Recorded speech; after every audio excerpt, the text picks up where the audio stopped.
Salut à tous, c'est Hugo de la chaîne NSS et aujourd'hui le tournage va être bien plus compliqué que le montage. Aujourd'hui ce que l'on va faire c'est un effet relativement simple dans le principe, puisque l'effet que l'on va faire c'est on fait une action dans la vraie vie et le miroir nous renvoie une autre action. Et pourquoi je vous dis que ça va être compliqué? Eh bien on va voir ça tout de suite en commençant par le tournage, et ça fait un petit temps que j'ai pas dit ça quand même.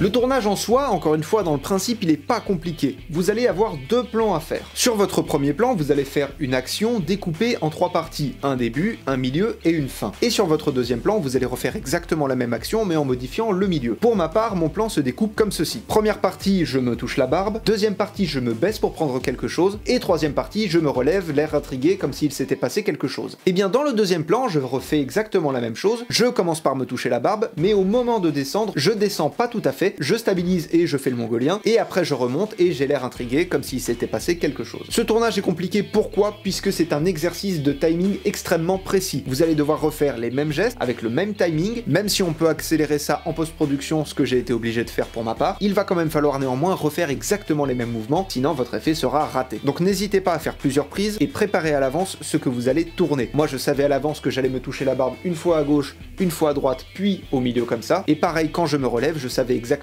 quel mouvement j'allais faire. Dernier détail avant de passer à la suite, sur le plan numéro 1, donc celui où je me suis baissé, il va être très important de ne pas passer, ou tout du moins de passer le moins possible devant le miroir. Ça vous évitera d'avoir à animer un masque image par image en respectant bien les contours de votre sujet, ça vous fera gagner du temps et ce sera beaucoup plus simple. Mais bref, une fois que votre tournage est terminé, on passe tout de suite sur Premiere Pro pour quelque chose de beaucoup plus simple.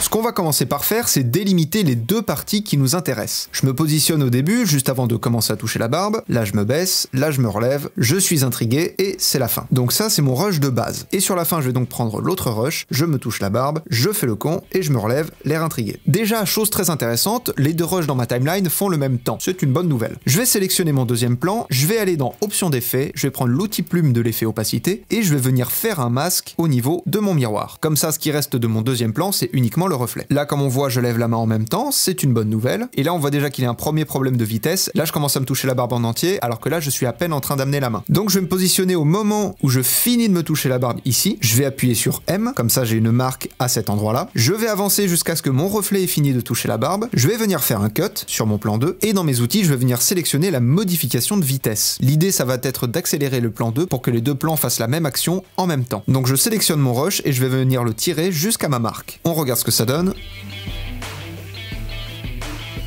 Et c'est nickel. Et du coup, je rapproche mon rush. Je continue d'avancer, et là on voit un problème, c'est que j'ai fait mon masque en suivant le contour du miroir, donc ma tête se retrouve derrière le masque. Je vais donc revenir un petit peu dans le temps, juste avant que mon personnage commence à se baisser. J'active le chronomètre de tracé du masque, j'avance jusqu'au moment où mon personnage a la tête complètement coupée, et là je vais venir bouger mes points pour qu'il s'adapte et que mon personnage n'ait plus la tête coupée. Et je regarde image par image ce que ça donne. Là je vois que c'est encore un peu coupé, donc je vais encore bouger mes points clés. Là pareil, je vais bouger celui-ci, et là quand on regarde image par image, mes points se déplacent correctement et ma tête n'est plus coupée. Donc encore un problème de régler. J'avance dans le temps et là on va voir un problème, c'est que le reflet commence à se relever avant le sujet principal. Ce qui est normal puisque à cet endroit-là, on a raccourci le rush. Donc là on va faire exactement la même chose et le moment où on va raccourcir, c'est le moment où le sujet numéro 1 est en dehors de l'écran. Donc là il est en dehors, je vais venir faire un cut, je reviens un petit peu avant, je supprime la partie et je raccorde. Je vois que mon rush est encore un poil trop long par rapport au début, donc je vais le raccourcir encore un peu et là on retrouve exactement la même longueur qu'au début. Les deux se relèvent pile en même temps et le mouvement est plutôt bon. Il y a juste à cet endroit-là où c'est un petit peu dommage puisque je me suis pas assez baissé, mais encore une fois, comme je vous ai dit, le tournage est très compliqué. C'est un coup à prendre, il faut s'entraîner, c'est normal de galérer un petit peu avec le timing, surtout quand on doit refaire les mêmes mouvements, mais au final, ça vous donne ceci.